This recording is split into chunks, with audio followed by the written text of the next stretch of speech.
안녕하세요. 저는 60대 할머니입니다. 저도 제가 제 입으로 할머니라는 소리를 하는 날이 올 줄은 정말 몰랐어요. 저는 평생 꽃다운 청춘일 줄 알았는데, 저도 어느새 이렇게 쭈글쭈글 할머니가 돼서 토끼 같은 예쁜 며느리도 보고 강아지 같은 손주까지 봤네요. 저는 요즘 아주 행복합니다. 하나밖에 없는 아들이 착하고 어여쁜 며느리 만나 장가간 것만으로도 행복한데, 얼마 전에 눈에 넣어도 아프지 않을 손주까지 태어난 거 있죠.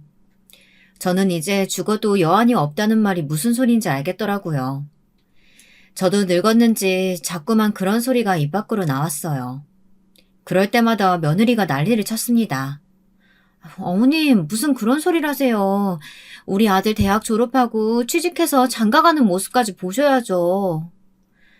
아이고, 우리 손주 장가가는 것까지 보려면 내 나이가 몇인데. 시어머니가 그때까지 살면 며느리한테 민폐지, 민폐야. 민폐라뇨. 어머니가 오래오래 계셔야 제가 든든하죠. 그러니까 지금부터 건강관리 잘 하셔야 돼요. 제가 저번에 사다 드린 비타민도 까먹지 말고 챙겨 드시고요. 저는 지금까지 인복이라고는 없이 살았다 자부할 정도로 제 팔자가 더럽다고 생각하고 살았어요. 팔자 탓을 하는 게 오히려 마음이 편했거든요. 그래도 자식이라고 고생고생해서 아들 하나 키웠더니만 이런 황금빛 같은 인생이 오긴 오네요. 우리 며느리는 정말 천사예요. 얼마나 착한지 제가 농담으로 우리 며느리는 똥도 오줌도 버릴 게 없다고 말할 정도죠. 남들은 요즘 세상에 그런 며느리가 어디 있느냐고 괜한 소리 한다고들 하지만 저는 진심이었습니다. 아들이 결혼하겠다고 며느리를 처음 집에 데리고 인사 왔을 때부터 저는 알았어요. 딱 제 며느리감이라는 걸요. 저와 딱 다르게 생긴 게 아주 마음에 들었습니다. 저는 제 외모가 마음에 안 들었거든요. 저는 키가 150도 안 돼요. 거기다가 피부도 까맣고 머리도 악성 곱슬입니다. 인물을 말할 것도 없고요. 우리 며느리는 너무 예뻐요. 키도 훤칠한 게 170이 넘고 여리여리한 게 꼭 공주님 같습니다. 피부는 얼마나 고운지 백옥 같다는 말이 딱 맞아요. 남들은 아들이 자신과 비슷한 며느리를 데려와야 기분이 좋다고 하는데 저는 아니에요. 저와 다르게 귀티나게 생긴 며느리를 데리고 와서 저는 너무 좋았습니다. 뭘 그렇게까지 말하냐고요? 제 나이 얼마 안 있음 70입니다. 이 나이에 인물 따져봐야 뭐 하겠어요. 그리고 제가 이렇게까지 말하는 건 아들과 며느리가 저처럼은 살지 않기를 바래서입니다. 인물의 귀티가 잘잘 흘러야 아들도 며느리도 나처럼 고생은 안 하고 살 것 같아서요. 제 인생에 대해 말하자면 아주 파란만장 그 자체거든요. 저는 11남매 중 둘째로 태어났습니다. 참 많기도 하죠. 아무리 옛날이라도 저희 어머니가 애를 많이 낳기는 너무 많이 낳았어요. 학교 갔다 오면 동생들이 생겨 있었죠. 그러다 보니 자연스레 저는 집에 잘 안 들어갔습니다. 어차피 집에 들어가도 앉을 데도 없었어요. 좁디 좁은 집에 한쪽 방엔 작은 애들이 누워있고 한쪽 방엔 큰 애들이 뛰어다니고 그러고 있었거든요. 집에 가봐야 매일 집안일이나 하고 동생들이나 돌봐야 하니 저는 밖으로만 돌았습니다. 바로 위에 언니는 저와 다르게 착해서 부모님을 도와 밭일도 거들고 동생들도 돌봤지만 저는 하고 싶지 않았어요. 친구들과 어울려 다니는 게 더 재밌었거든요. 저는 외모에 유난히 관심이 많았어요. 어릴 때부터 외모에 컴플렉스가 있다 보니 매일 거울만 보면 화가 났습니다. 저도 다른 애들처럼 팔다리도 길쭉하고 좀 하얘졌으면 해서요. 사실 국민학교 때부터 애들한테 놀림을 많이 받았어요. 땅콩, 강낭콩, 별의별 별명이 다 있었죠. 차라리 이름을 가지고 놀리면 그러려니 할 텐데 저더러 짧고 까맣다고 붙여준 별명이다 보니 저는 그 별명이 너무 싫었습니다. 어릴 때는 놀림을 받으면 괜히 창피하고 위축됐었는데요. 나중에 생각하니 가만히 있으니 애들이 호구로 보는 것 같더라고요. 그래서 중고등학교 시절엔 일부러 센 척을 하고 다녔습니다. 누구도 저를 놀리지 못하게요. 일부러 교복도 껄렁하게 입고 걸음걸이도 팔자로 걸었어요. 머리에 힘도 바짝 주고요. 가끔 걸어가다 바닥에 침도 캬 하고 뱉었습니다. 지금 생각하면 도대체 왜 그랬나 싶지만요. 그때는 그게 저를 지키는 방법이라고 생각했어요. 그러고 다니다 보니 자연스레 비슷한 친구들과 어울려 지냈습니다. 담배도 배우고 부모님 몰래 집에서 술도 한 병 훔쳐다가 친구들이랑 같이 먹기도 했어요. 제가 불량해 보이기는 했는지 동네의 남자애들까지 제 앞에서 말을 잘 못 걸더라고요. 국민학교 때 저를 땅콩이라고 부르던 녀석들까지도 말이죠. 고등학교에 들어갔을 때 일입니다. 하필이면 같은 반에서 절대 만나기 싫었던 애를 만나고 말았습니다. 같은 국민학교에 다녔던 애예요. 그 애 이름은 순덕입니다. 차순덕. 순덕의 아버지는 동네에서 유명한 알부자였어요.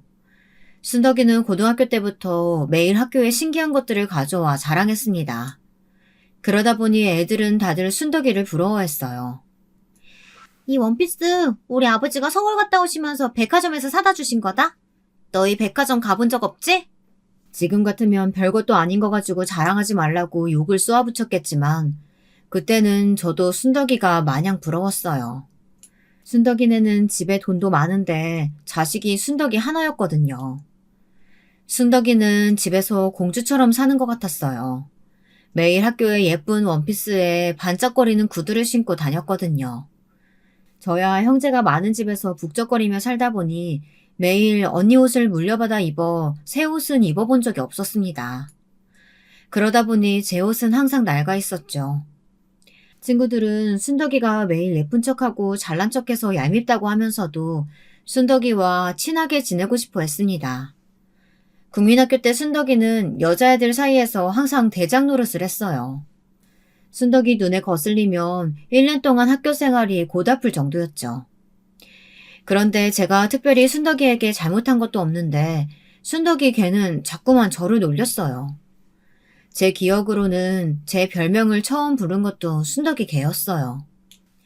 너는 키도 땅콩만하게 옷도 땅콩 껍질처럼 항상 어두운 옷만 입더라? 그때는 키도 작고 집이 가난한 거에 항상 위축되어 있었을 때라 하고 싶은 말도 못하고 참고만 있었어요.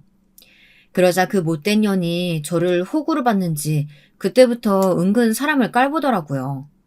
제가 신은 운동화를 보고 어디서 샀냐고 묻고는 언니가 신던 거라고 하면 입을 가리고 킥킥 웃었어요. 너는 언니 없었으면 옷도 운동화도 없을 뻔했다. 언니가 있어서 얼마나 다행이야. 너 지금 나 옷 없다고 놀리는 거야? 나도 새로 산 옷이랑 운동화 많거든? 더러워질까 봐 아끼는 거야. 국민학교 때였으니 말도 안 되는 유치한 것들로 매일같이 싸웠습니다. 웃기시네. 너희 집에 새 물건이 어딨냐? 애들이 그렇게 많은데 다 헛물건이지. 그리고 너 애들이 하는 말 들었어? 너희 그 작은 집에서 애들이 쉬지 않고 줄줄이 나오는 게 꼭 돼지우리 같대. 제가 그날 하굣길에 얼마나 울었는지 몰라요. 아무리 그래도 남의 집을 가지고 돼지우리라뇨. 그때 제가 순덕이 그년 머리통이라도 한 대 쥐어박았어야 했는데 그러지 못한 게 평생 한이었습니다. 고등학교에 들어가서 순덕이를 만났을 때 잊고 있었던 어렸을 때 기억이 떠오르자 이왕 이렇게 된 거 오히려 잘 됐다고 생각하기로 했습니다. 순덕이 년한테 국민학교 때 당한 걸 이제라도 그대로 갚아줘야겠다 싶었거든요. 그런데 순덕이 인연은 뭘 잘했는지 뻔뻔하게 저를 보자마자 먼저 아는 척을 하더군요. 손까지 흔들면서 저에게 친한 척을 했어요. 땅콩, 우리 같은 학교네? 와, 신기하다. 근데 너는 어쩜 키가 하나도 안 컸냐? 완전 아직도 땅콩이네. 순덕이는 국민학교 때랑 변한 게 하나도 없었습니다. 여전히 싸가지가 없었어요. 저는 이제 순진했던 코올릭의 국민학생이 아니었습니다. 동네에서 노는 친구들과 어울려 다니며 담배도 피워봤고 술도 마셔본 나름 불량 고등학생이었어요. 순덕이는 원래도 좋아하지 않던 애다 보니 시작부터 기선제압을 해야겠다 생각했습니다. 그리고 자기 딴에는 저와 친한 척하고 싶었는지 몰라도 만나자마자 저를 땅콩이라고 부르는데 순간 화가 머리 끝까지 나더라고요. 저는 최대한 불량스러운 얼굴로 순덕이에게 다가갔습니다. 너 차순덕이구나. 너 설마 지금 나더러 땅콩이라고 부른 거야? 뭐야? 조그만 게 어울리지도 않게 왜 무게 잡고 그래? 친구들끼리 그렇게 부를 수도 있지.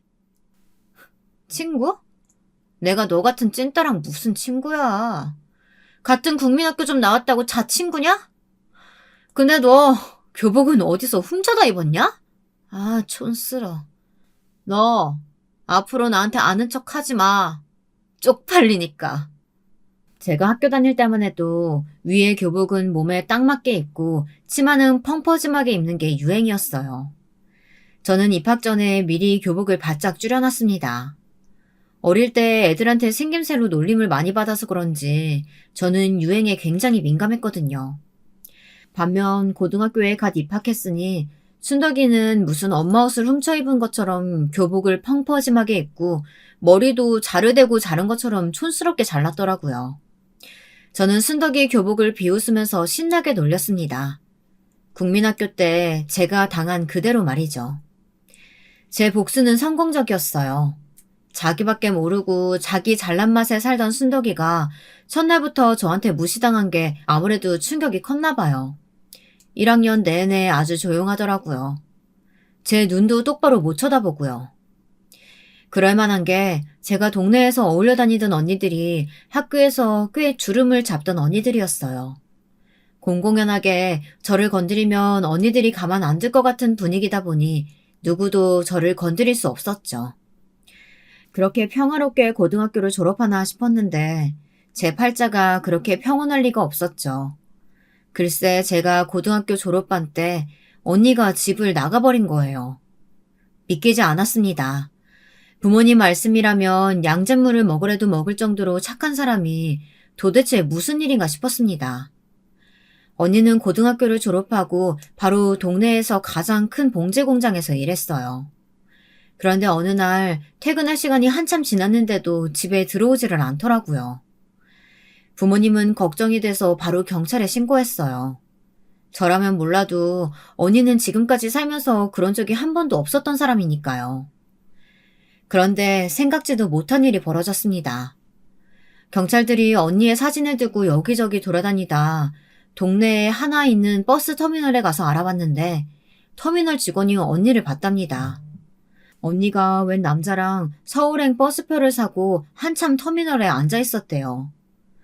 그날 이후 집안은 난리가 났습니다. 누가 이 일을 알기라도 할까 봐서요. 20살이 간 넘긴 처녀가 남자랑 붙어서 집을 나갔으니 행여 동네에 소문이라도 날까봐 부모님은 저희 입단속을 시켰습니다. 저희만 쉬쉬하면 뭐 하겠습니까? 좁은 시골 동네이다 보니 소문이 안 날 리가 없죠. 아무리 시골이라도 11남매가 어디 흔한가요? 이 동네 사람이라면 저희 집을 모를 수가 없었어요. 가난한 집구석에서 애를 줄줄이 11명이나 낳았으니 동네에서 모를 수가 없었죠. 그런데 언젠가부터 장녀인 언니가 안 보이니 동네 어른들이 쑥덕거렸습니다. 언제부턴가 동네엔 소문이 파다했어요. 핏줄은 무시 못한다. 부모가 애만 만들어서 낳는 것만 보고 자랐으니 뭘 배웠겠냐부터 시작해서 분명 임신해서 도망간 거라는 확인되지도 않은 소문까지 돌았습니다. 내가 동네 창피해서 얼굴을 들고 다닐 수가 없다. 집안에 장녀라는 년이 어떻게 부모 가족 다 버리고 도망을 가? 어머니는 매일 울고 아버지는 지금 당장 언니를 잡아다 머리카락을 몽땅 다 빡빡 밀어 절에 넣어버리겠다고 아주 난리였습니다. 저는 이런 말 하면 안 되지만 언니가 이해가 됐어요. 이 집에서 평생 살아봐야 뭐 하겠어요. 하루 종일 공장에서 일해서 번 돈도 부모한테 다 뺏기고 자기 손에 돈 한 푼 못 만져보고 살다가 대충 아무나 하고 시집이나 갈 게 뻔한데요. 저는 언니 걱정은 하지 않기로 했습니다. 언니는 그래도 공장에서 기술이라도 배웠으니 서울 가서 살면서 어디라도 취직해 먹고는 살겠지 싶었거든요. 한편으로는 언니가 서울에서 자리 잡으면 나도 따라 올라가야지 싶기도 했고요. 그런데 말도 안 되는 일이 벌어졌습니다. 괜한 똥물이 제게 튀었어요. 글쎄 고등학교 졸업이 반년도 안 남았는데 부모님께서 저더러 학교를 그만두라고 하시더군요. 언니가 없으니 제가 공장에 가서 일해야 한다고요. 저는 그게 무슨 말도 안 되는 소리냐고 소리를 빽빽 질렀습니다. 저는 지금까지 살면서 제가 봉제 공장에 다니게 될 거라고는 생각한 적도 없었어요. 저는 공부 열심히 해서 무조건 서울 가서 살 거라고 난리를 쳤습니다. 서울 같은 소리 하고 있네. 너같이 아무것도 할 줄 모르는 초년을 서울 어디서 받아준다니? 공장에서라도 받아준다고 할 때 잔말하지 말고 하루라도 빨리 들어가서 일 배워. 일을 배우긴 뭘 배워. 나는 언니처럼 손재주도 없고 참을성도 없어서 공장에서는 죽었다 깨어나도 일 못한다니까. 이년들이 아주 오냐오냐 하루 밥 3끼 꼬박꼬박 먹여가면서 키워줬더니만 한 년은 도망을 가질 않나? 한 년은 부모 말도 안 듣고. 잔말 말고 내일부터 공장으로 출근해. 부모가 시키는 대로 하기 싫으면 너도 썩 나가버려. 아버지는 손에 잡히는 대로 바닥에 내동댕이 치며 싫으면 나가버리라고 소리를 질렀습니다. 저도 생각 같아서는 이런 거지 같은 집구석 당장 뛰쳐나가버리고 싶었어요. 하지만 어쩌겠어요. 제가 지금 당장 어디를 가겠습니까? 돈도 한 푼 없고 갈 데도 없는데요. 저는 결국 다음 날부터 학교를 그만두고 어머니 손에 이끌려 언니가 다니던 공장에 들어갔습니다. 어머니는 제게 신신당부했어요. 언니가 그렇게 도망가 버렸으니 저라도 사장님 말씀 잘 듣고 같이 일하는 언니들 말 잘 들어야 한다고요. 저는 눈물이 왈칵 쏟아질 정도로 서러웠습니다. 하지만 이미 돌이킬 수 없었어요. 공장에 들어가지 않으면 아버지가 정말 저를 집에서 쫓아내실 테니까요. 바로 어제까지 고등학생이던 제가 하루아침에 봉제 공장에서 일하려니 뭘 알겠습니까? 미싱 돌리는 언니들 도와 이것저것 해야 하는데 일을 해본 적이 없으니 뭘 해야 할지도 모르겠더라고요. 야, 조그맣게 왜 이렇게 앞에서 알짱거려? 저리 꺼져! 저는 평화로웠던 고등학교 생활이 그리웠습니다. 공장에서는 일해도 혼나고 안 해도 혼났거든요. 구박만 받으면 오히려 나아요. 그냥 죄송하다고 하면 되니까요. 그런데 제가 없을 때 뒤에서 저를 가지고 씹어대는 건 정말 듣기 힘들었습니다. 제가 잠깐 자리만 비우면 아주 다들 신이 나서 험담을 해댔어요. 하루는 제가 들어온 것도 모르고 언니들끼리 저희 언니 욕을 하고 있더라고요. 제 언니가 남자랑 눈 맞아서 집 나갔다잖아. 소문에 그 남자가 유부남이란 말도 있어. 뭐? 유부남? 내가 걔 여우같이 생긴 게 뒤로 호박씨 깔 줄 알았다니까. 그러니까. 근데 저 동생년이란 년도 웃기지 않냐? 할 줄 아는 것도 없으면서 뭘 믿고 여길 들어온 거야. 뻔뻔한 것도 집안 내력인가. 너 그거 모르는구나? 쟤네 부모가 몇 년 전에 공장 사장한테 돈을 잔뜩 꺼가면서 큰딸을 직원으로 보낸 거라잖아. 아직 돈도 다 못 갚았는데 그 큰딸이 하루아침에 도망갔으니 어쩔 수 없이 둘째라도 보낸 거지. 저 집구석은 답이 없다니까. 저는 도저히 참고 있을 수가 없었습니다. 아무리 우리 집안이 답 없는 집구석이라도 남의 입으로까지 그런 소리를 듣고 싶지는 않았어요. 당신들이 우리 언니가 유부남이랑 도망간 거 봤어요? 왜 직접 보지도 않는 거 가지고 말을 지어내고 난리예요. 이 어린 년이 어디서 소리를 지르고 있어. 그걸 눈으로 직접 봐야 하냐? 딱 보면 아는 거지. 그래요? 그럼 저도 지금 바로 나가서 다른 언니들한테 언니가 공장 사장이랑 바람났다고 말할 거예요. 딱 봐도 여우같이 생긴 게 그래 보인다고요. 뭐야? 인연이 이게 아주 제대로 돌았네? 저는 그날 공장 언니들과 머리채를 붙들고 바닥에 뒹굴며 싸웠습니다. 2대1이었지만 지지 않았어요. 제가 고등학교 내내 학교 생활을 편하게 한 이유가 있었거든요. 제가 키는 작아도 힘 하나는 좋아요. 둘 다 바닥에 눕혀놓고 아주 흠씬 때려줬습니다. 다른 언니가 와서 말리지 않았으면 둘 다 아주 그 요상한 입을 찢어버렸을 거예요.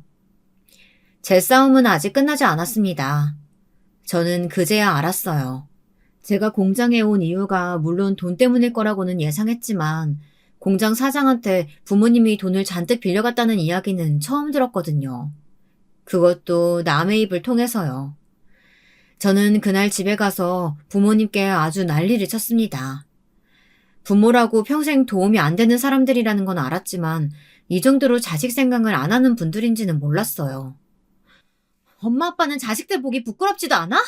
어떻게 자식을 들식이나 공장에 팔아먹을 수가 있어? 뭐야? 이 자식이 어디서 부모 앞에서 눈을 부라려? 그리고 내가 자식을 팔기는 언제 팔았다 그래? 걔집 애들이 다 컸으면 나가서 돈 벌어오는 게 당연하지. 자식이 커서 돈 벌어오면 그 돈이 자식 돈이지 엄마 아빠 돈이야? 왜 마음대로 사람을 공장에 처박아 놓고 돈은 엄마 아빠가 챙기는데 그건 자식이 아니라 노예지. 이게 지 언니 집 나갔다는 소리 들으니까 지도 나가고 싶어서 아주 환장을 했구만. 너 말 한 번 잘했다. 내가 너 아주 제대로 노예처럼 제값 받아서 팔아줄 테니까 아주 기대해. 아버지라는 인간은 원래 그런 사람이었습니다.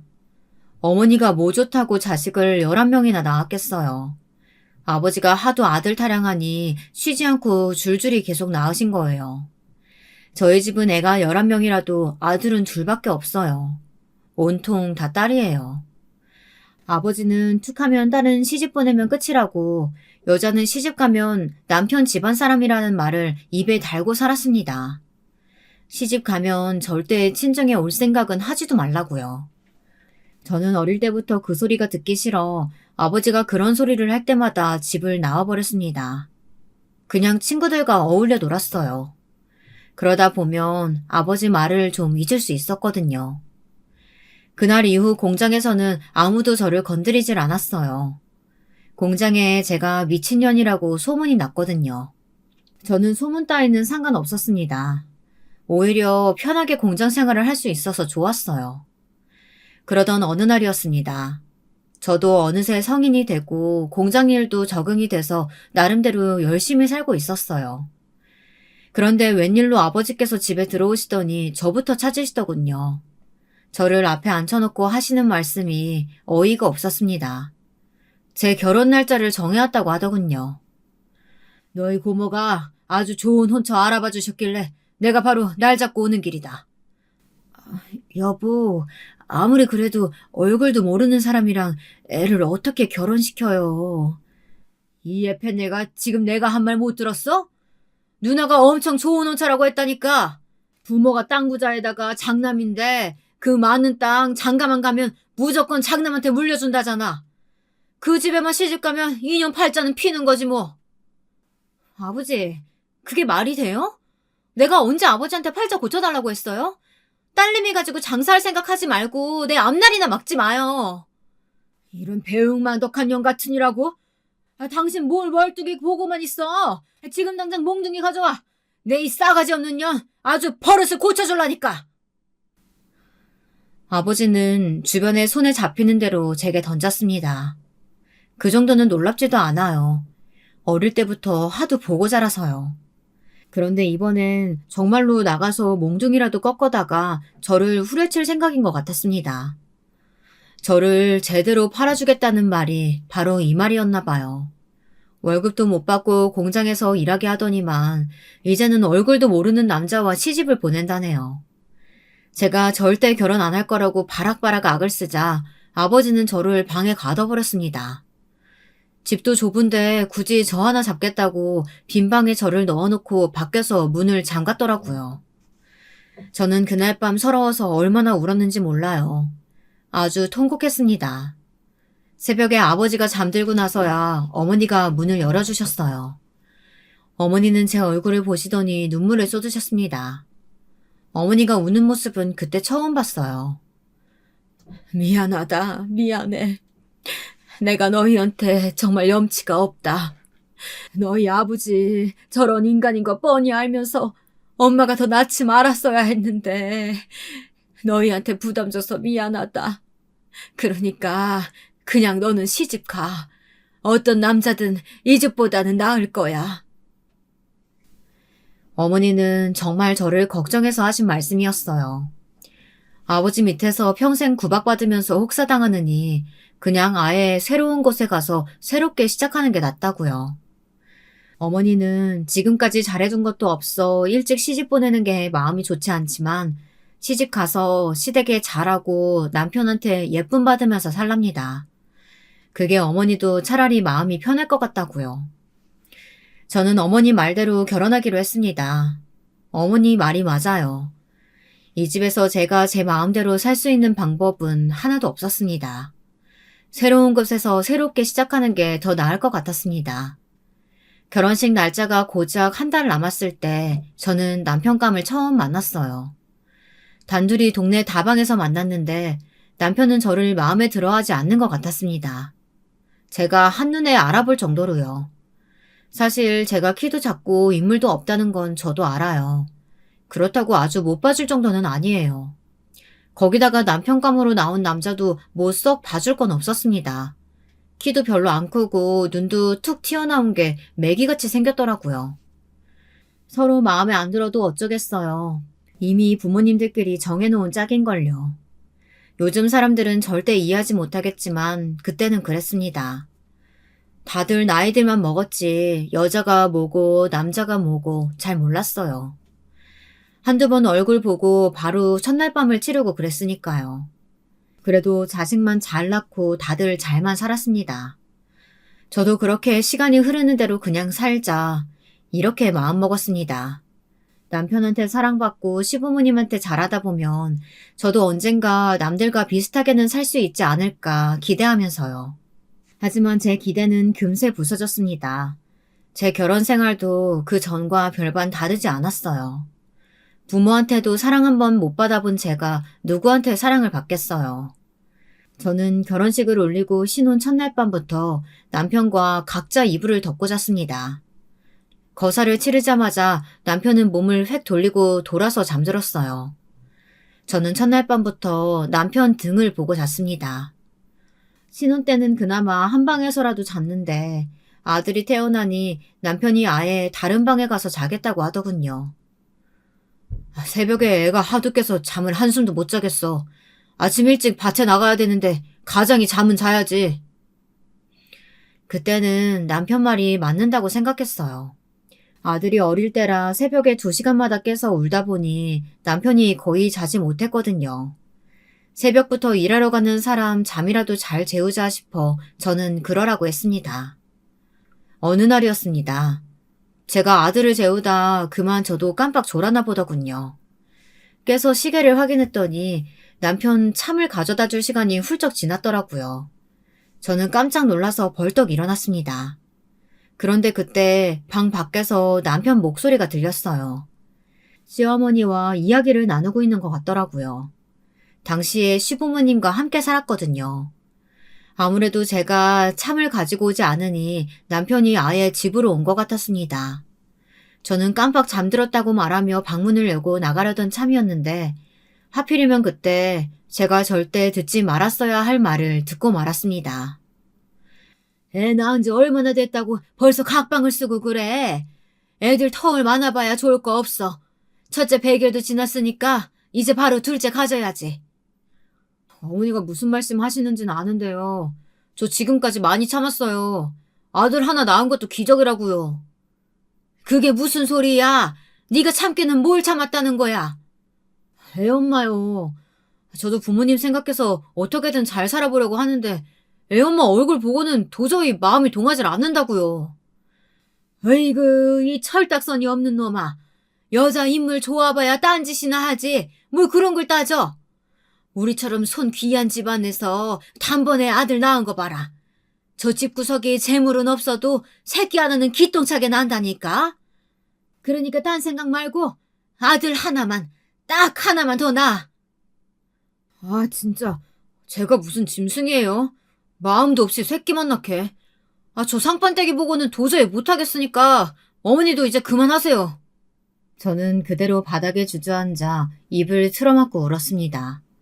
살다 살다 메기같이 생긴 새끼한테 젖단 소리를 듣는데 너무 억울하고 제 팔자가 너무 기구해서요. 너무 서러웠어요. 남편의 목소리와 말이 화살처럼 가슴에 깊게 박혀 빠지질 않았습니다. 그날 이후 저는 남편 얼굴도 쳐다보질 않았어요. 눈만 마주쳐도 소름이 돋았습니다. 아들은 아직 돌도 되질 않았는데 앞으로 어떻게 이 집에서 살아야 할지 막막하기만 했어요. 시어머니는 제 속도 모르고 매일매일 둘째 타령을 하셨습니다. 거기다가 더 어이가 없는 건 시어머니의 태도였어요.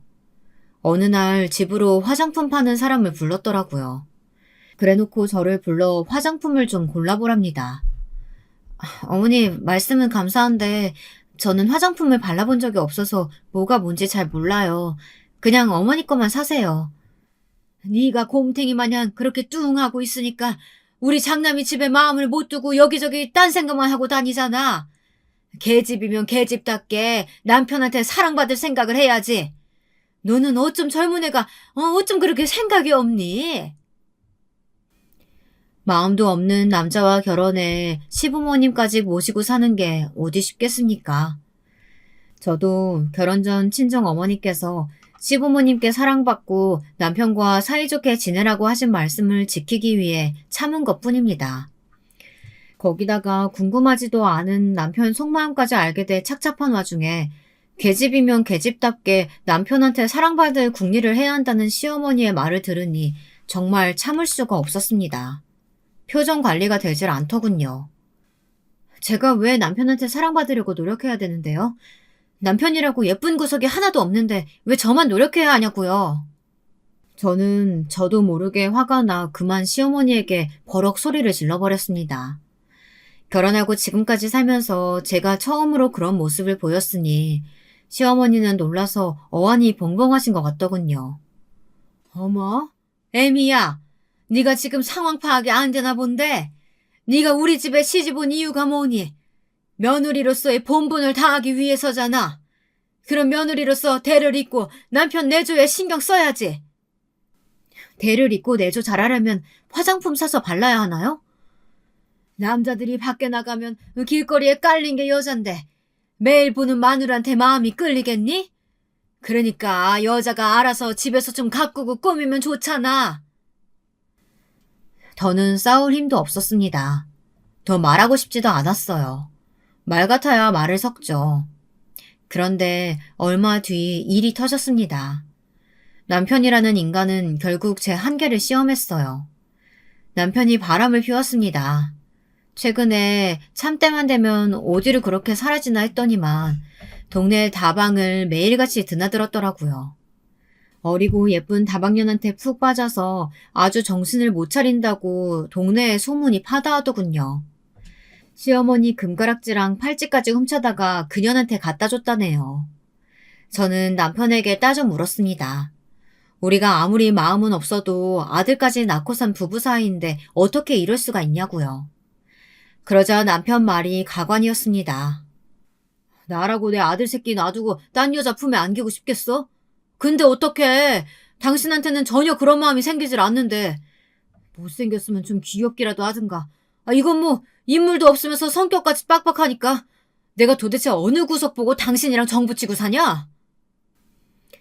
뻔뻔하게 구는 남편의 말에 저는 간신히 잡고 있던 이성의 끈이 퍽 하고 끊어졌습니다. 저도 모르게 옛날 습관이 나오고 말았어요. 저는 남편에게 달려들어 남편 머리통을 갈겼습니다. 뭐?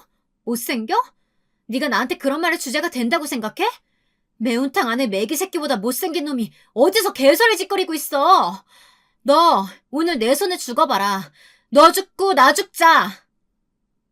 지금까지 꾹 삭히고 살던 분노가 결국 터지고 말았습니다. 저는 남편 머리털을 다 뽑아버렸어요. 그 장면을 보신 시부모님께서 저를 남편에게 떼어놓으셨습니다. 시어머니는 저에게 뭐 이런 년이 다 있냐고 쌩 난리를 치셨지만 하나도 들리지 않았어요. 저는 남편, 이 자식을 아주 반토막 내줄 생각이었거든요. 저는 결국 남편과 헤어졌습니다. 아들을 데리고 시댁을 나왔어요. 시댁에서는 아들을 안 주려고 난리를 쳤지만 저는 안 그러면 남편이 바람핀 사실을 동네방네 소문내겠다고 했습니다. 시부모님 성미에 제가 나가도 남편을 무조건 재혼시킬 게 뻔해요. 그 좁디 좁은 동네에서 아무리 돈 좀 있는 집구석이라고 해도 결국은 제 칫자리로 가는 건데 바람둥이한테 시집올 여자가 어디 있겠어요.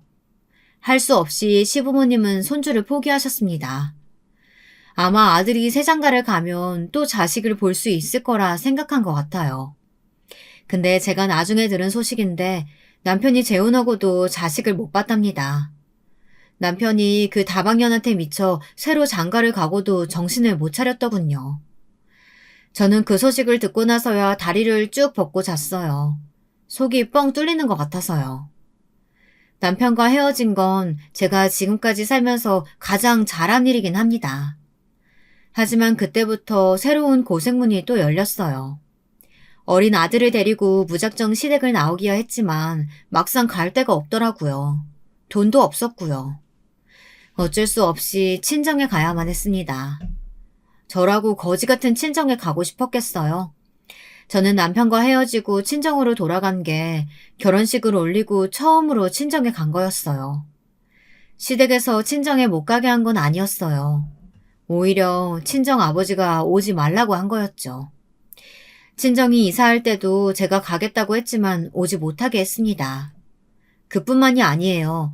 명절에도 임신했을 때도 심지어 아들을 낳았을 때도 딸려는 필요 없으니 오지 말라고 했습니다. 그런 소리까지 듣고 절대 가고 싶지 않아 어머니와 동생들이 보고 싶어도 지금까지 꾹 참았습니다. 그런데 몇 년 만에 간 친정에서 반가운 얼굴을 보았습니다. 바로 몇 년 전 집을 나간 언니였어요. 우리 큰언니요. 언니가 집에 돌아왔더라고요. 거기다가 더 기가 막혔던 건 언니도 아이가 있었습니다. 아들이었어요. 이래서 부모님이 저를 친정에 오지 못하게 한 거였어요. 그 오랫동안 살았던 동네에서 이사까지 하신 거고요. 혹시나 네 언니가 남자한테 버림받고 돌아왔다는 소리 너희 시댁에라도 들어가기라도 하면 네가 구박이라도 받을까 봐 우리는 못 오게 한 건데 너까지 이렇게 소방 맞아 돌아오면 엄마는 이제 어떻게 사냐. 자식으로서 이런 걸 보여드린 건 너무 죄송한데요. 난 괜찮아요. 나도 언니도 둘 다 잘 살 거야. 그러니까 엄마도 괜한 걱정하지 마요. 그나마 어머니는 금방 마음을 추스렸지만 아버지는 제 얼굴도 보지 않았어요. 심지어 제 아들도 한번 쳐다보질 않으셨습니다. 상관없었어요. 원래 독한 양반인 거 모르는 것도 아니니까요. 어쨌든 지금은 제 목구멍이 포도총이니 이 집에서 버텨야만 했습니다. 언니와 저는 오랜만에 만나 지금까지 서로에게 있었던 일을 모두 다 털어놨습니다.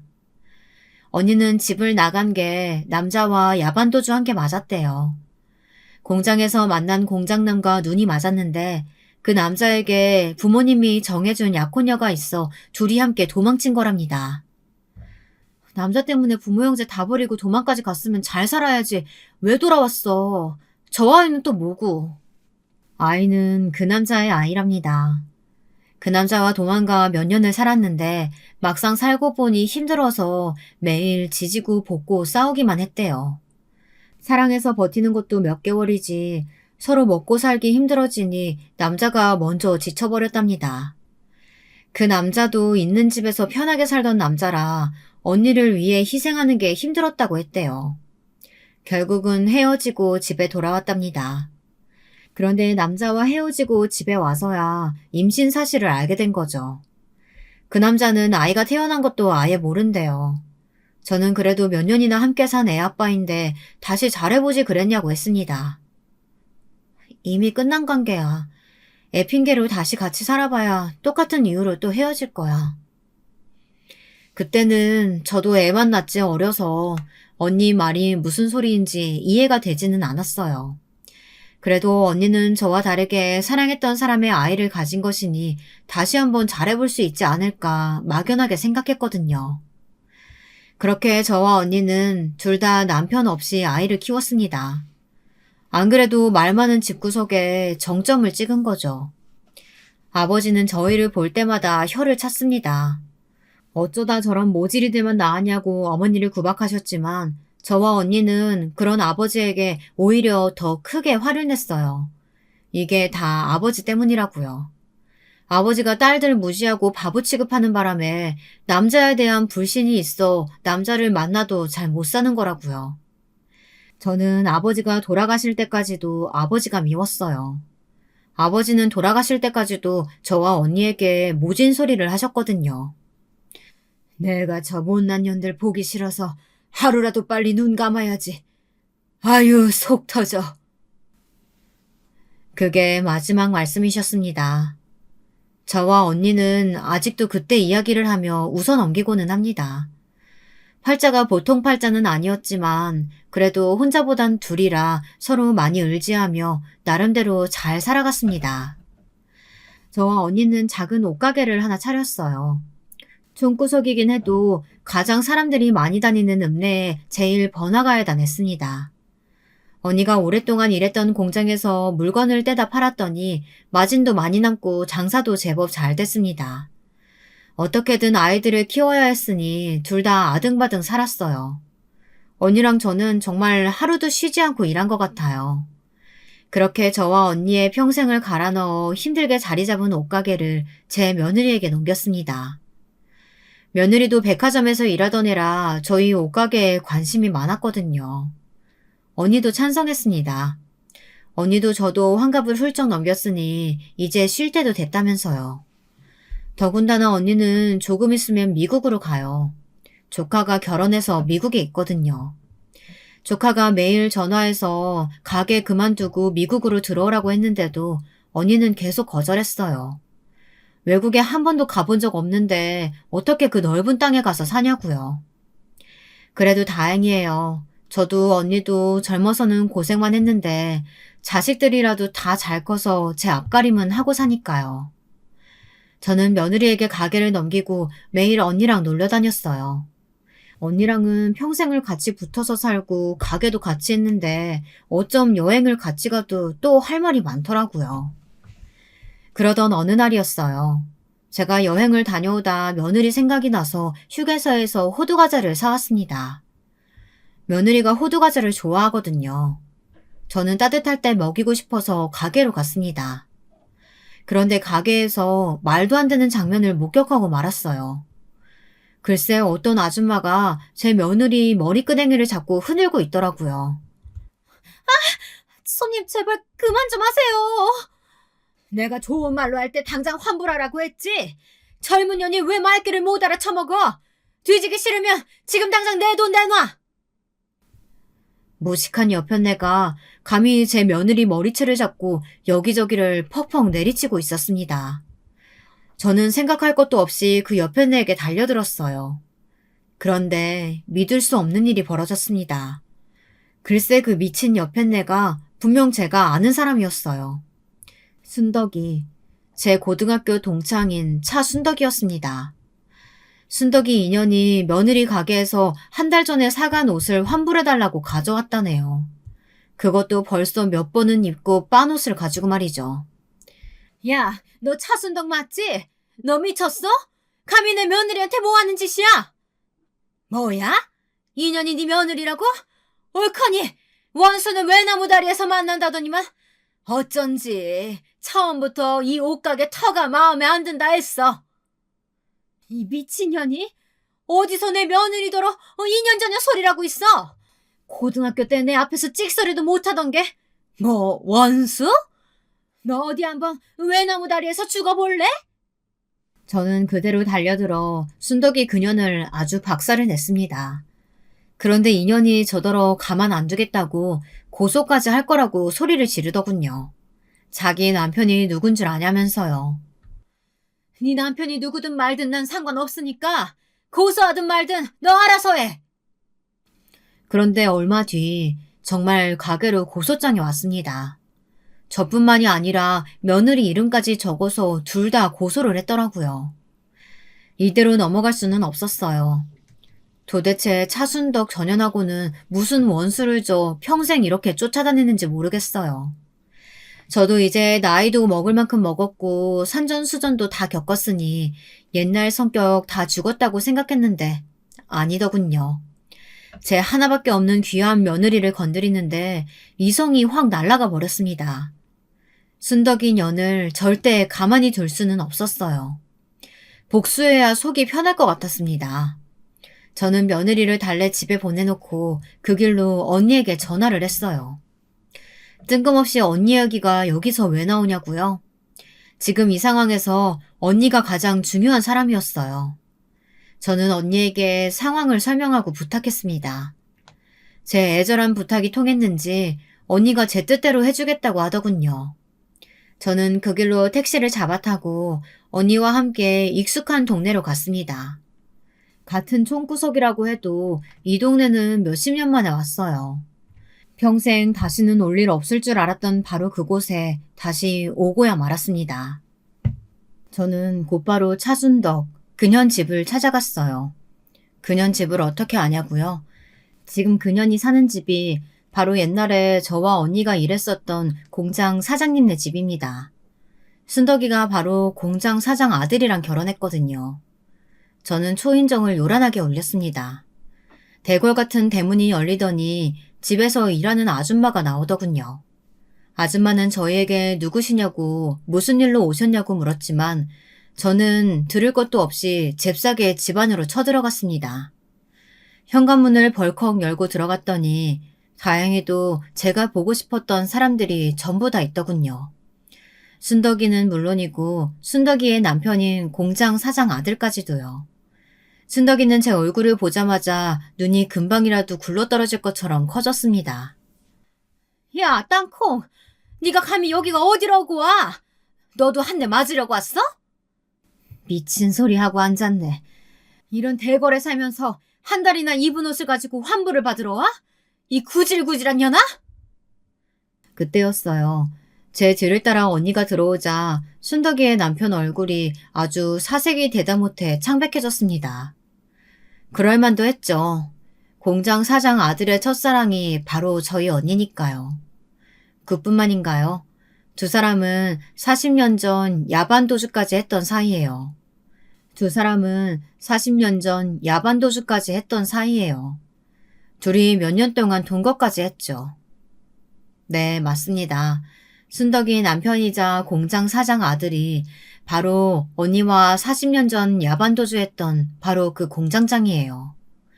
당시에 언니야 워낙 없는 집 딸이다 보니 웬 남자랑 야반도주했다더라, 임신해서 혼자 애를 낳았다더라 이상한 소문에 시달렸지만 상대방 남자가 공장 사장 아들이라는 사실은 다들 몰랐어요. 공장 사장이 동네에서 알아주는 부자라 공장이 하나도 아니고 사장 아들이 공장장이라는 사실도 다들 몰랐었거든요. 언니가 집에 돌아오고 나서야 부모님도 함께 도망갔던 남자가 바로 그 공장장이라는 사실을 알았대요. 아버지와 어머니가 당장 공장에 쫓아가 난리를 치려고 했지만 이미 그럴 수가 없었어요. 언니가 돌아온 지 얼마 되지 않아 임신했다는 사실을 알았으니까요. 부모님이야 지금 당장 그 남자를 찾아가서 책임지라고 하자고 했지만 언니는 그럴 수 없다고 했습니다. 이미 헤어진 사이라고요. 그런데 얼마 뒤 공장장이 결혼을 한 거예요. 집안에서 정해놨다는 약혼자랑 말이죠. 아무 일도 없었다는 듯이요. 그 약혼자라는 게 바로 순덕이었어요.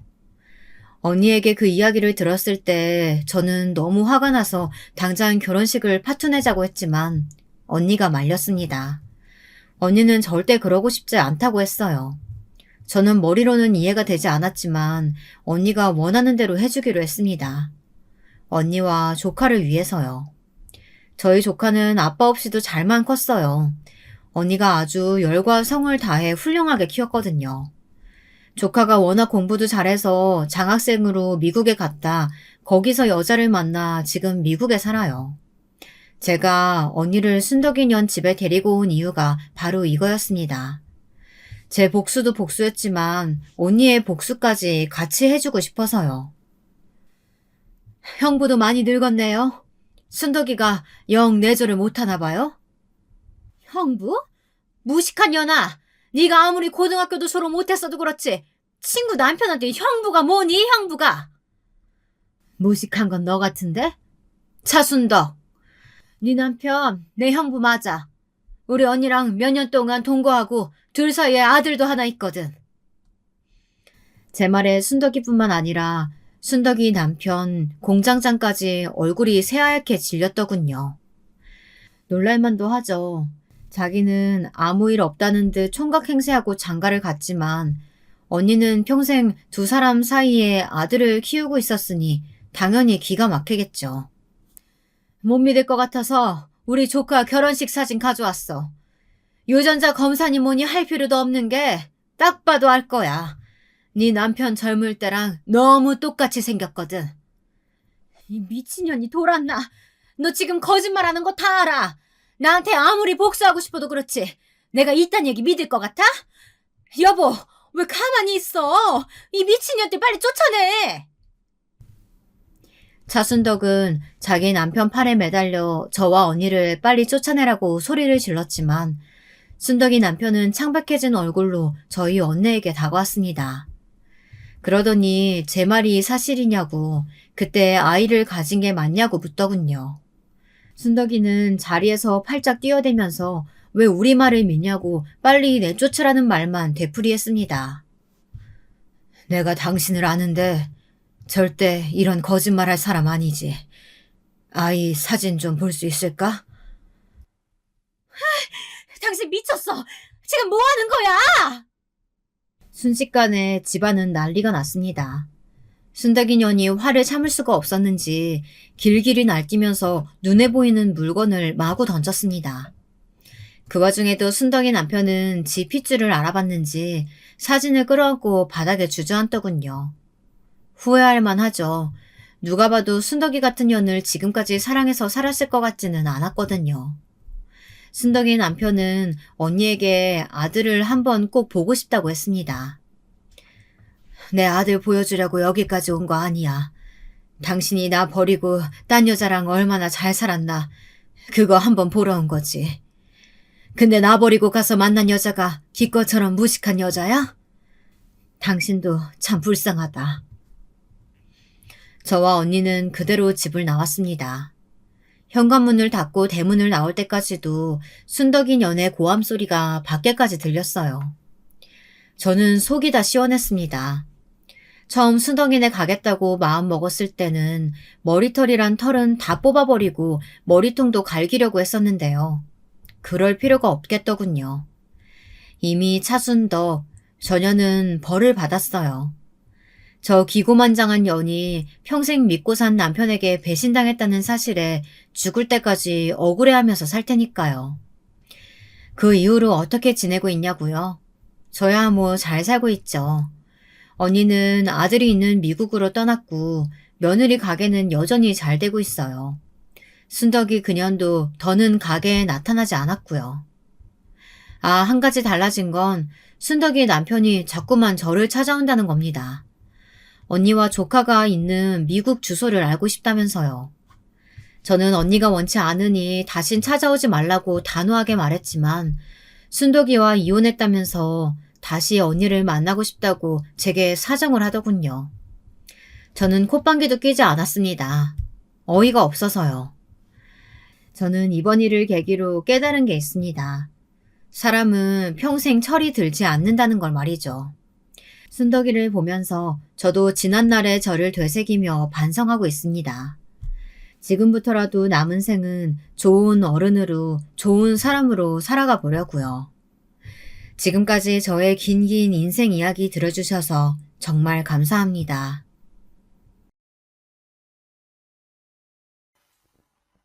안녕하세요. 경기도 남양주시에 사는 50대 주부입니다. 제 인생에서 가장 큰 미친 분을 말하라 하면 저는 경찰인 아버지를 말할 것 같은데요. 아버지께선 저희 동네 파출소 소장이셨습니다. 늘 새벽같이 일어나 동네 한 바퀴를 도시고 출근하셔선 자신의 임무에 최선을 다하셨던 분이기에 아직도 아버지를 생각하면 제복이 가장 먼저 떠오르는데요.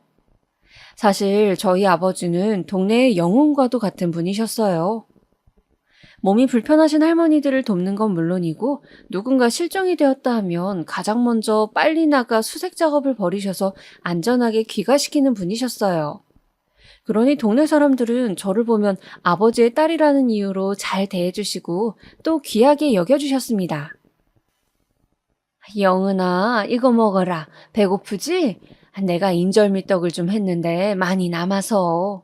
너 먹고 나면 남은 거 엄마도 갖다 드리고 아빠도 갖다 드려라. 다름이 아니라 내가 저번에 소장님께 도움을 좀 받았거든. 아, 네, 감사합니다, 아주머니. 동네 시장만 가도 떡집 파는 아주머니부터 나물 파시는 할머니들까지 저만 보면 뭔가를 쥐어주시려 안달이었어요. 그래서 저희 집엔 맛있는 먹거리가 가득 쌓여 있었고 저와 동생은 하루라도 배를 곪은 날이 없었죠. 친구들은 이런 저를 부러워하곤 했습니다. 제가 생각해도 아버진 정말 마을의 영웅 같은 분이셨는데요. 어느 날인간 이런 일도 있었어요. 어떤 할머니가 죽기 전에 자신의 아들을 보고 싶다며 아버지를 찾아오셨는데요. 내가 암이에요. 곧 죽을 병에 걸렸습니다. 근데 떠나기 전 마지막으로 보고 싶어요. 한 번만이라도요. 그러니까 헤어진 지 30년 정도 되셨고, 이름은 김민수고요. 다른 건 기억나시는 거 없으세요? 여기 목 뒤에 점이 있어요. 큰 점. 네, 점이 있고요. 솔직히 다른 분들은 모두 헤어진 지 그리 오래된 사람은 못 찾는다며 난색을 표하셨지만 저희 아버지만 할머니 말씀을 들어주셨어요. 그리고 최선을 다해보겠다고 하시며 1년간 조회하고 발로 뛰어다니며 알아보셨죠. 그런 아버지의 모습을 보며 어떤 사람들은 미련하다고 하시기도 했지만 결국 아버지는 할머니의 아들분을 찾으셨고 헤어진 모자는 30년 만에 극적으로 상봉할 수 있게 되었어요. 나중에 아버지는 이 일을 두고 그저 운이 좋았다 말씀하셨지만 저는 알고 있었죠. 그 속엔 아버지가 흘린 땀이 무수하다는 것을요. 하지만 그렇다고 해서 아버지의 일이 좋았던 것만은 아닙니다. 마을 사람들에게는 영웅이었지만 저희 가족은 항상 아버지의 걱정을 달고 살아야 했으니까요. 특히 어머니는 아버지가 늦으시는 날은 아버지가 들어오실 것을 대비해서 문까지 활짝 열어두시며 잠을 설치곤 하셨어요. 바로 이 일 때문인데요. 어느 날 실종자가 발생했다는 주민신고로 아버지께서 다른 경찰분들과 야간 시간대에 산 근처를 수색하고 계셨습니다. 실종자가 지적장애 여자였기 때문에 당시 부모님이었던 신고자는 무척이나 가슴이 불안할 수밖에 없었죠. 아버지도 그 상황을 알고 계셨기에 더 최선을 다하셨을 겁니다. 근데 야간이고 산속이니 손전등을 들었다 해도 앞이 제대로 보일 리가 없잖아요. 아버지께서 그만 발을 헛디뎌서 추락사고를 당하시고 만 거예요. 어머니와 저는 그 소식을 듣자마자 병원으로 달려갔고 침대에 의식을 잃고 쓰러져 있는 아버지를 볼 수 있었죠. 아버지! 아이고, 영은 아빠, 이게 무슨 일이에요? 그때 의사 선생님께선 아버지가 운이 좋게 나뭇가지에 걸려 그 아래로 떨어지지 않았으니 다행이었지만 만약 나무가 아니었다면 그대로 세상을 떠났을 거라고 말했습니다. 그러니 그 뒤로 저나 어머니나 아버지가 늦게 들어오시는 날엔 저절로 가슴이 떨릴 수밖에 없었죠. 아이고, 오늘은 이 양반이 왜 이렇게 늦는 거야. 분명 오늘 일찍 온다고 했는데.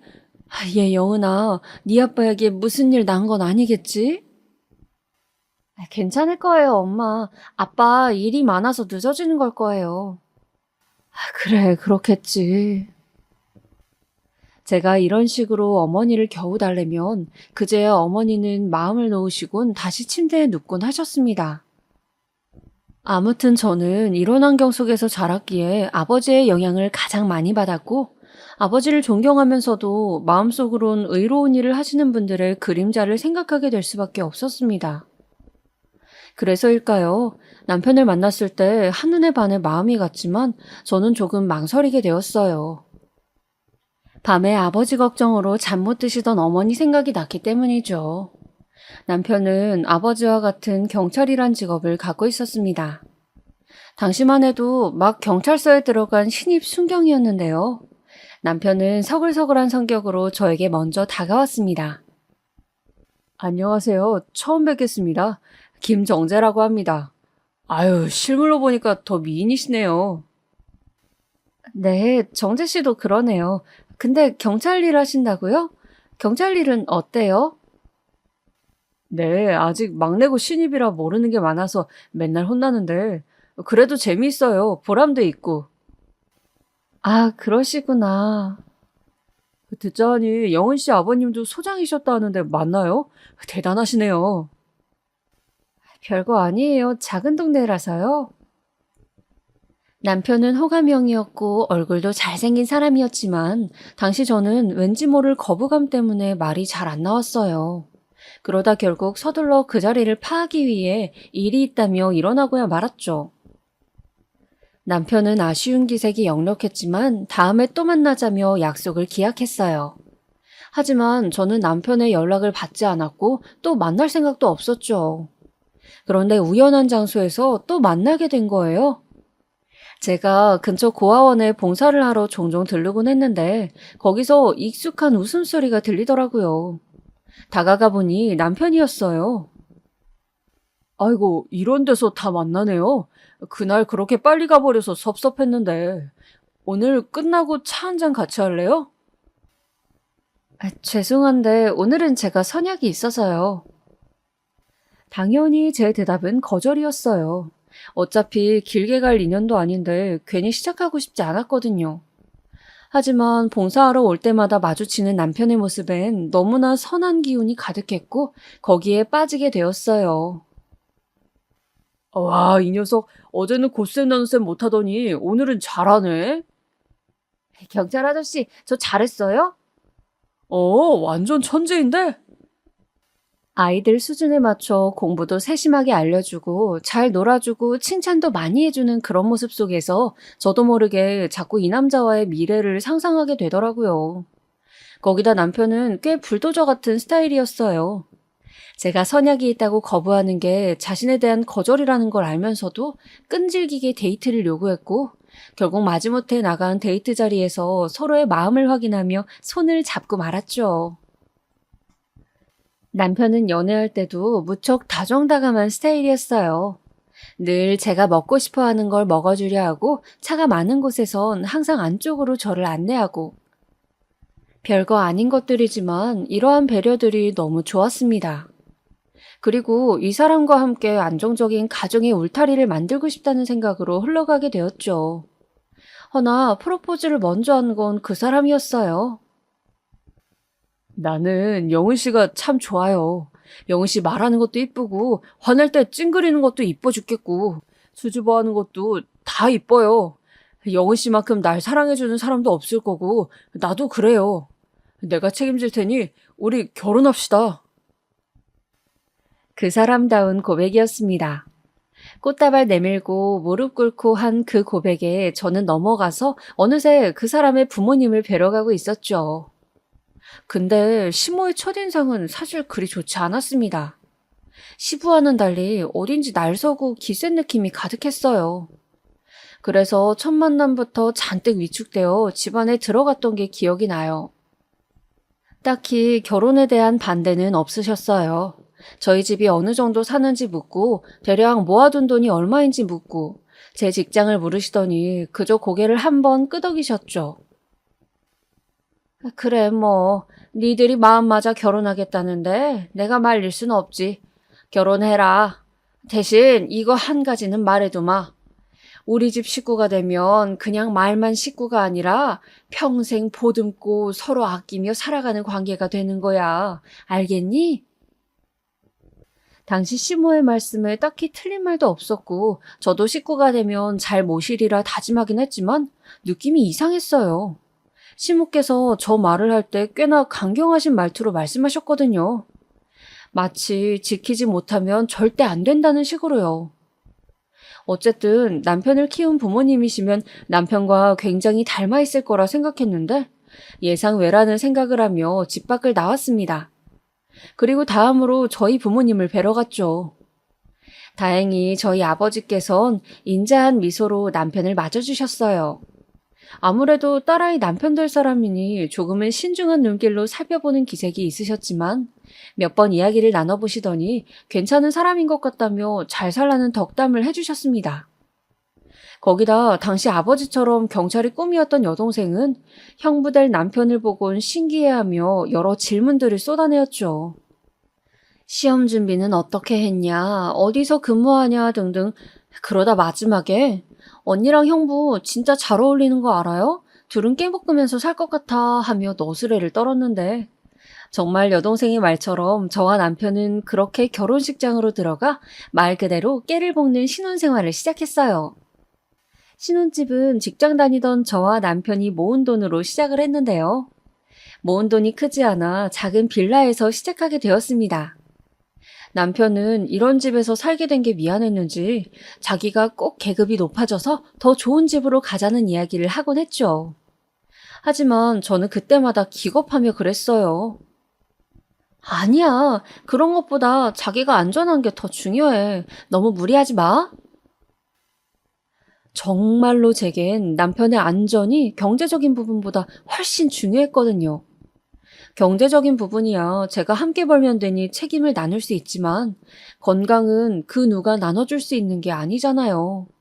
하지만 어째서 저의 불길한 예감은 늘 적중하는 걸까요? 저희의 꿈만 같은 신혼생활은 역시나 우려하던 일이 터지고 말았습니다.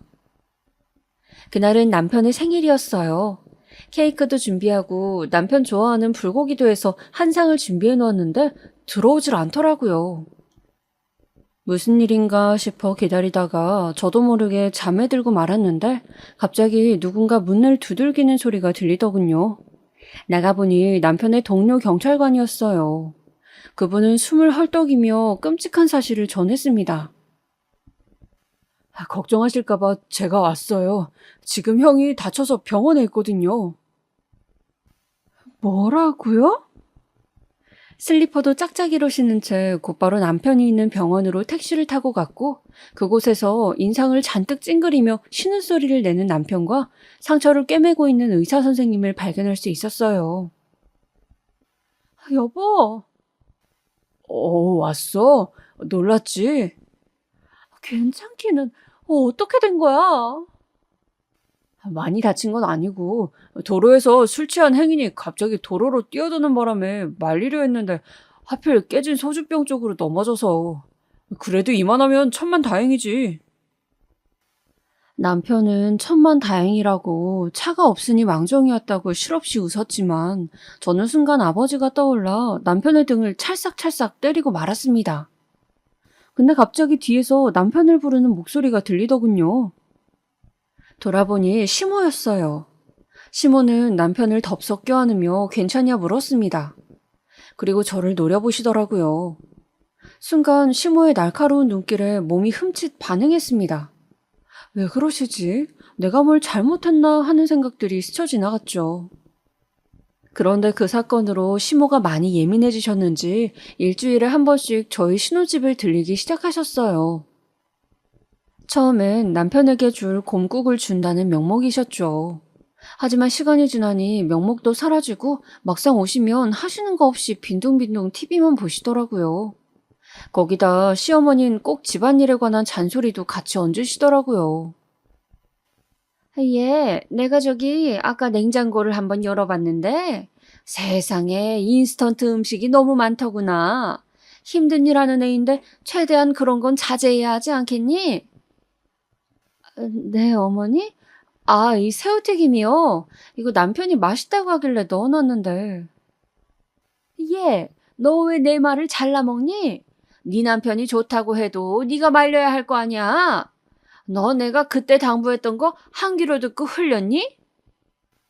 아니요, 어머님. 저 이 사람 음식 신경 많이 써요. 몸에 좋은 것들 있으면 꼭 해먹이고요.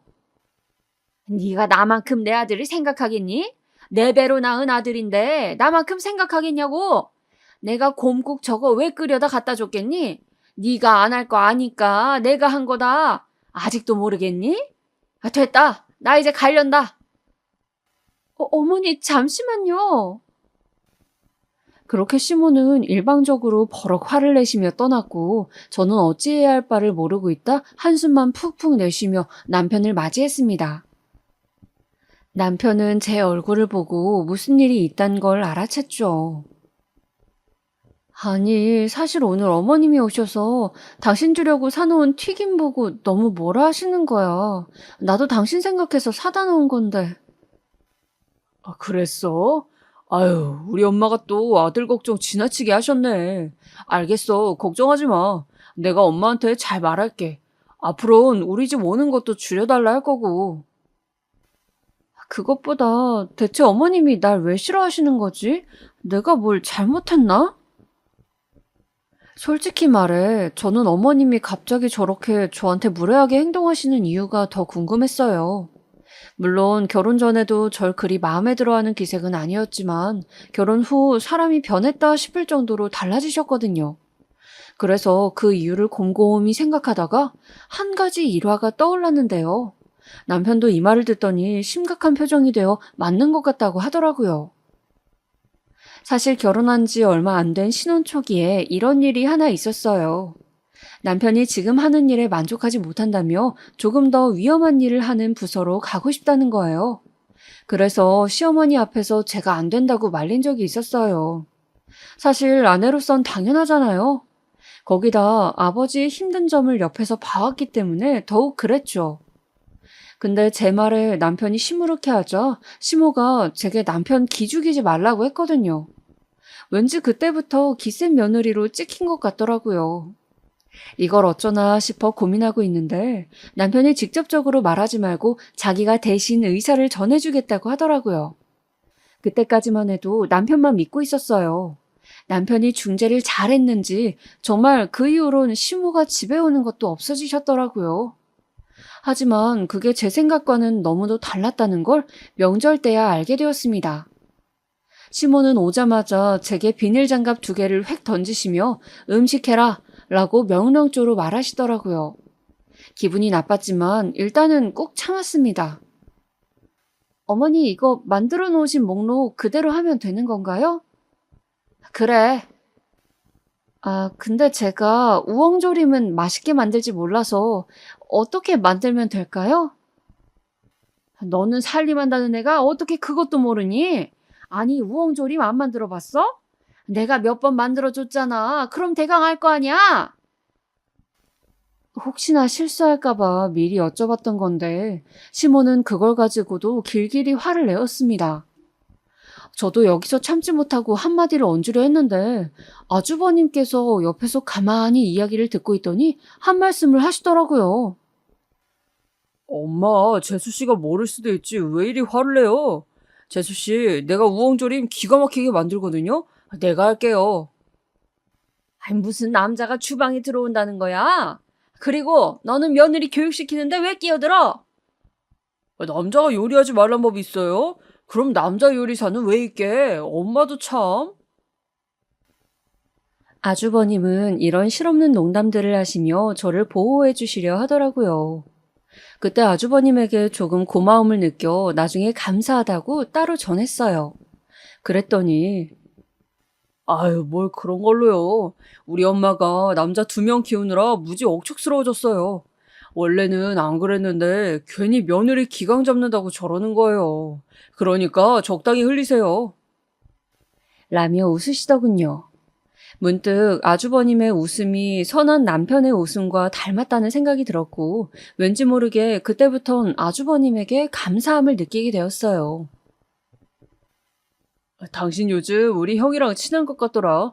오늘 보니까 농담도 하고 그러던데? 아, 그래 보였어?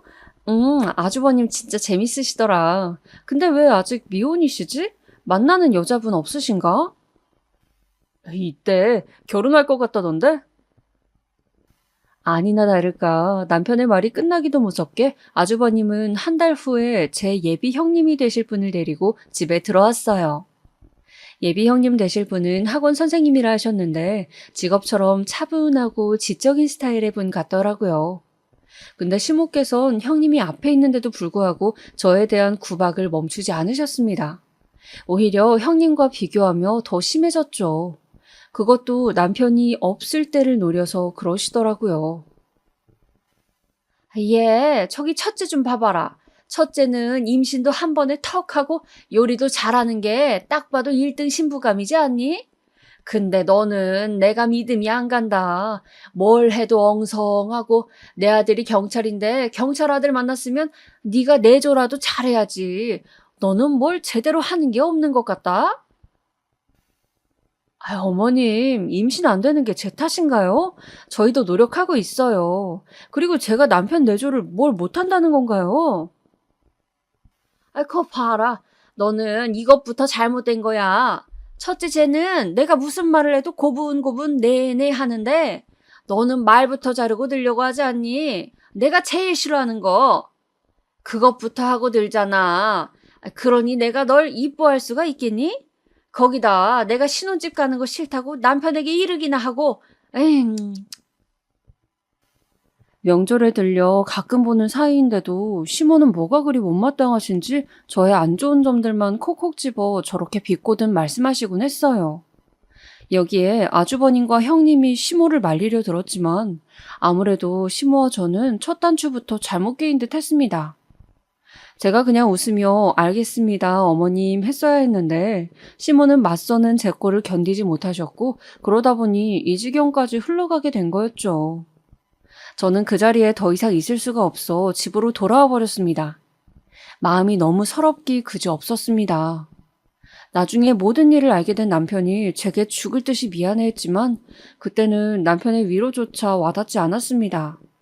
그저 시집살이가 일이 험하고 힘든 일인가, 내가 이렇게 누구한테 무시당해도 되는 존재인가 살면서 그런 적이 한 번도 없었는데 별의별 생각이 들었죠. 근데 그러던 어느 날 저를 위로해 주시겠다고 아주버님과 형님이 술 한잔을 하자고 집으로 찾아오시겠다고 하더라고요. 아무래도 가족들 있는 앞에서 망신을 톡톡히 당한 걸 보셨으니 안쓰러워 그러시는 것 같았어요. 그래서 그러자 하곤 남편과 함께 술상을 봐놓고 기다리고 있었어요. 그리고 즐거운 분위기에서 고기를 먹고 오랜만에 이야기를 나누고 있는데 갑자기 아주버님께서 조심스러운 말투로 이야기를 꺼내셨어요. 다름 아닌 지금 있는 회사에서 퇴사를 하시고 사업을 시작하신다는 말씀이셨죠. 사업이요? 네, 재수 씨. 사실은 회사 다닐 때부터 계속 구상하던 거라 계획한 지는 몇 년 됐어요. 근데 목구멍이 포도청이라 풀칠하기 바빠 못 나오고 있다가 엊그제 퇴사했어요. 아주버님께서는 꽤 좋은 공기업을 다니고 계셨기에 퇴사하시고 사업을 하신다는 이야기에 놀랄 수밖에 없었어요. 그래도 아주버님 나름대로 결심을 하고 나오신 듯해 잘 되길 바라는 마음으로 응원해드렸습니다. 근데 아주버님은 제 말에 한참을 아무 말씀 없으시더니 계속 술만 들이키시더라고요. 옆에 있던 형님도 마찬가지였고요. 무슨 일인가 싶어 남편과 서로의 얼굴을 바라보고 있는데 그제야 말을 이어가셨습니다. 내가 사실은 오늘 사업 자금이 필요해서 찾아왔어. 혹시 우리한테 돈을 좀 빌려줄 수 있을까 해서. 재진이 너에게 말하려다 그래도 재수 씨도 어차피 알아야 될 테니 일부러 두 사람이 있을 때 왔어. 돈을? 얼마나 필요한 건데? 한 1억 정도는 필요할 것 같아. 1억이요? 네, 재수 씨. 만약에 부담이 되면 5천만 원이라도요. 사업 규모가 너무 커서 제가 감당할 수 있는 수준이 아니거든요. 투자자들도 아직 신생 사업이다 보니 투자를 꺼려하고 대신 도와주신다면 꼭 이자까지 쳐서 배로 갚아드릴게요. 약속드립니다. 순간 1억이라는 말에 저나 남편이나 화들짝 놀랐어요. 당시 저와 남편에게 1억이라는 돈이 있을 리도 만무했고 5천만 원을 빌려드릴 수는 있지만 그건 거의 전 재산을 드리는 거나 다름없었습니다. 거기다 태어날 아이도 생각해야 하는데 제가 망설이자 남편은 먼저 아주버님에게 너무 갑작스런 부탁이라 생각해 볼 시간이 필요하다고 말하더군요. 그리고 저희는 오랜 시간 고민했어요. 남편도 마음으론 아주버님의 사업을 지원해주고 싶어 했어요. 하지만 우리 둘 다 현실적인 것들을 생각하면 역시 결정이 서지 않았어요. 그러던 와중 이 일에 시모가 끼어드시고 마셨죠. 시모는 시아버지까지 끌고 저를 찾아와 다짜고짜 선언하시더라고요. 너네 돈 빌려줘라. 형이 힘들면 원래 동생이 도와주는 거야. 아, 엄마 그게요. 사실은 저희도 돈이 부족해서 고민하고 있어요. 아, 뭘 고민하니? 네 형 크게 될 사람이다. 원래 회사에만 있을 제목이 아니었다고. 사업으로 분명 성공할 거다. 형제들은 원래 서로 돕고 살아야 하는 거야. 그래야 형도 너 힘들 때 도와주지. 아, 그건 그렇지만.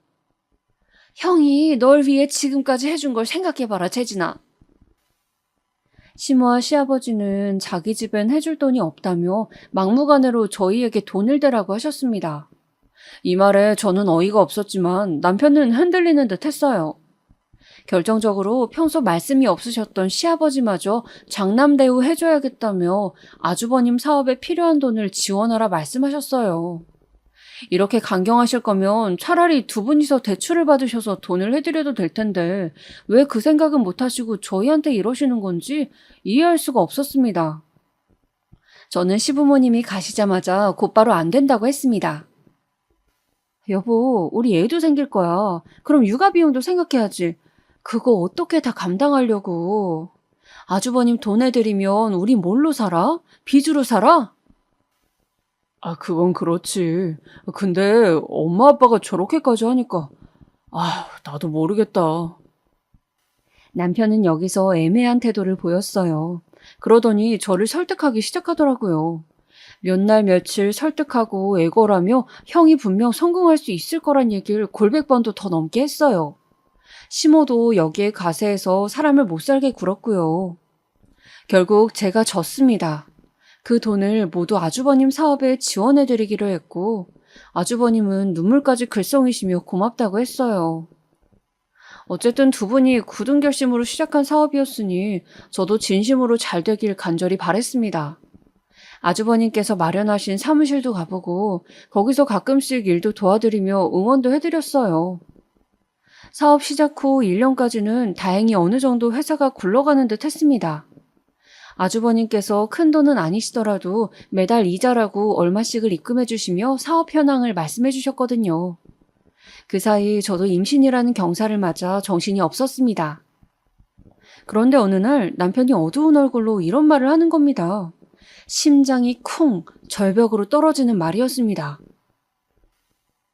요즘 형이 연락이 잘 안 되네. 많이 바쁜가? 연락이 안 된다고? 순간 불길한 예감이 들었습니다. 저와 일주일 전까지만 해도 연락이 되시던 분이 안 된다고 하니 회사에 무슨 일이 생겼나 하는 생각이 들어 남편과 회사로 가보았어요. 근데 사무실이 텅 비어 있더라고요. 사무실 집기도 온데간데 없고요. 그제야 회사에 큰 문제가 생겼다는 확신이 생겨 시모 집으로 뛰어갔죠. 근데 시모는 모른다며 고개를 젓더라고요. 내가 어떻게 알겠니? 형이 엄마한테 정말 아무 말도 없었어요? 그냥 사라졌다고요?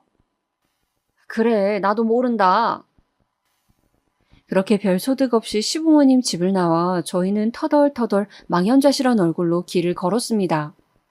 특히나 남편은 이 일로 충격이 아주 심했습니다. 그래, 형도 빚쟁이들 때문에 정신이 없을 거니 조금만 기다려보자. 무슨 소식이 오긴 오겠지. 우리 돈도 있는데. 말은 이렇게 했지만 늘 어딘가 나사가 하나 빠진 얼굴로 생활을 하고 있었죠. 솔직히 남편에게 화가 나기도 했습니다. 이런 가능성을 염두에 두고 투자하지 말자고 한 건데 제 말이 아닌 시부모 말에 따라 투자를 결정해 이 지경이 된 거니까요. 근데 남편은 너무 시름 깊은 얼굴로 풀 죽어 있으니 거기에다 대고 뭐라 말을 못하겠더라고요. 그 와중에 저는 태어날 애까지 두고 있었으니 닥친 현실이 막막했습니다. 하지만 전 재산은 잃어도 애는 태어날 거고 우린 살아야 하니 남편과 저는 열심히 살자고 마음을 다잡았습니다. 남편은 승진시험 준비까지 하며 열심히 살았고 저 역시 아이가 태어난 후엔 힘들게 육아를 하고 아이가 좀 큰 이후에는 어린이집에 보내면서 아르바이트를 해 생활비를 보탰습니다. 아이 키우는 동안은 경력이 끊겼으니 딱히 할 수 있는 일이 많지 않아 식당에서 설거지도 하고 빵집에서 계산하는 일도 하면서 그렇게 닥치는 대로 일을 해나갔던 것 같아요. 정말 오로지 살아남기 위해서 살았던 시간이었습니다. 그렇게 살다 보니 5년이 훌쩍 흘러가 있더라고요. 남편은 힘들게 일하는 절 보며 늘 미안해했어요. 내가 그때 바보같이 형 말만 듣지 않았어도 일이 이렇게 되진 않았을 텐데. 미안해. 지질이 못난 나 때문에 당신이 고생하네. 됐어. 이미 지난 일 잊고 잘 살자. 그러기로 했잖아, 우리. 그래도 아마 제가 그 시간을 버틸 수 있었던 건 가족이라는 울타리가 있었기 때문일 겁니다. 특히나 제 몸으로 낳은 자식이 있으니 그 어떤 것도 감수하고 버티게 되더라고요. 물론 남편이 미웠던 건 사실입니다. 하루에 몇백 개가 넘는 접시들을 닦으며 허리가 끊어질 것 같이 아플 땐 남편만 아니었어도 도망간 아주버님만 아니었어도 이런 고생은 하지 않았을 텐데 하고 원망하기도 했어요. 하지만 사람이 과거에 머물다 보면 현재를 볼 수 없고 미래도 꿈꿀 수 없게 되잖아요. 그래서 과거의 불행한 기억을 벗어나 행복해지기 위해 더 열심히 발을 동동 굴렀던 것 같아요. 그런데 그렇게 열심히 살던 우리에게 너무 가혹하리만큼 충격적인 일이 생겼는데요. 시모가 갑자기 저희에게 저녁을 먹자며 부르더라고요. 사실상 아주버님이 자취를 감추신 후 저희는 시댁과 좀 거리를 두며 살게 되었는데 갑작스럽게 호출이니 저희도 좀 당황스러웠죠. 그런데 그 자리에는 믿기지 않을 사람이 서 있었습니다. 다름 아닌 아주버님과 형님이었어요. 남편도 저도 귀신을 본 듯한 얼굴로 바뀌었죠. 미안하다, 재진아. 재수씨, 미안해요. 지금 이게 미안하단 말로 해결될 일이야? 형 때문에 우리가 지금까지 어떻게 살았는지 알아? 아냐고! 그러자 아주버님은 무릎을 꿇으시며 말을 이어갔죠. 나라고 마음이 편했겠니? 나도 오고 싶었어. 근데 빚쟁이들 피해 다니느라 그럴 여력이 없었어. 엄마가 해준 집에 숨어 있는 거 말곤 할 수 있는 게 없었다. 엄마가 해준 집? 그럼 형이 어디 있는지 알고 있었어요? 있는데 숨기신 거예요? 아이, 미안해요, 서방님. 저희도 정말 마음이 편하지 않았어요. 어머니 너무 뭐라 하지 마세요. 이로써 모든 게 밝혀졌죠. 시모가 아주버님과 형님을 숨겨주셨고 두 사람은 멀쩡히 잘 먹고 잘 살았다는 것을요. 거짓골로 나타날 줄 알았던 두 사람이 꽤 멀끔한 얼굴로 저렇게 말하는 걸 보니 속이 뒤집혀지는 것 같았습니다. 못 먹고 10원 한 장 아끼며 살았던 그간의 세월이 너무 억울하더라고요. 하지만 시모는 거기서 뭐가 문제냐는 듯 뻔뻔한 태도로 나오셨어요. 거기다 매서운 눈으로 쳐다보며 저까지 저격하더라고요. 그럼 장남이 죽어가는데 나라도 나서서 도와줘야지. 내가 숨겨주지 않았으면 니네가 와서 얘들한테 돈 달라 했을 거 아니니? 특히 둘째, 네가 제일 악독하게 굴었겠지. 그래서 숨겨준 거다. 기가 막혔죠. 괜히 저를 들먹거리며 잘못을 회피하시려는데 너무 치졸하고 비겁해 보였습니다. 근데 오늘 내가 너네를 부른 건 이 얘기를 하려는 게 아니라 다른 일로 불렀다. 얘가 이번엔 제대로 된 사업을 한번 시작해보고 싶다 하는구나. 힘들긴 빚은 갚았지만 사업 자금은 모자르다. 그러니 니들이 보태주렴. 형제 좋다는 게 뭐니? 이럴 때 힘든 일 같이 이겨내려고 존재하는 거 아니겠니? 여기선 도저히 참을 수가 없었어요. 형님과 아주버님을 숨겨준 것도 모자라 또 사업 자금을 대라고? 이런 미친 소리가 또 있을 수 있을까요?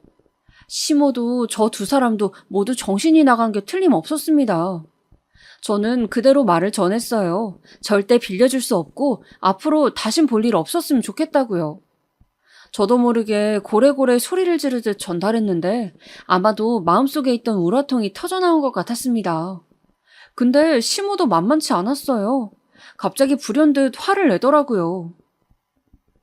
내가 말하지 않았니? 가족끼리는 한 식구라고. 그럼 돕고 살아야지. 너 둘째, 너는 뭔데 나대니? 설마 너 총구석 파출소 소장인 니네 아버지 믿고 설치는 거냐? 그런 건 돈 주면 해, 돈 주면. 파출소 소장이나 동네 이장이나. 마지막으로 말할 테니 니네 둘 다 잘 들어라. 이번에는 첫째 얘가 하는 사업이 확실한 건이라고 한다. 성공 확률이 무려 100%에 다다른다고 하더라. 이건 내 말이 아니고 사업 전문가들이 한 말이야. 사업 전문가들은 또 누구고 성공 확률이 100%? 사기꾼들이 사기를 쳐도 이렇게는 안 칠 겁니다. 어이가 없어 헛웃음이 마구 터져 나오더라고요. 너 뭘 웃니? 더 못 들어주겠네요. 저 두 분께 돈 해줄 일 없어요. 이 사람 생각도 같고요. 가자. 뭐라고? 남편도 역시 아무 고민 없이 절 따라 집을 나왔습니다. 뒤에서 바락바락 소리 지르는 시모의 목소리가 들렸지만 다 무시해버렸어요. 하지만 그때까지만 해도 제게 무서운 일이 생길 거라곤 생각도 못했습니다. 시댁과 마음 편하게 연 끊고 살던 어느 날이었는데요. 어느 날 제 초등학생인 아들이 제 손을 붙들고 밖으로 나가더라고요. 할머니가 왔다면서요. 나가고 싶지 않았지만 밖을 보니 시모가 정말 뾰루퉁한 얼굴로 보자기에 쌓인 무언가를 들고 왔더라고요. 일단 애한테 이런저런 사정을 말하기가 애매해 아이는 들여보내고 시모에게 왜 왔냐 물었어요. 지난날 내가 했던 말은 모두 취소하마.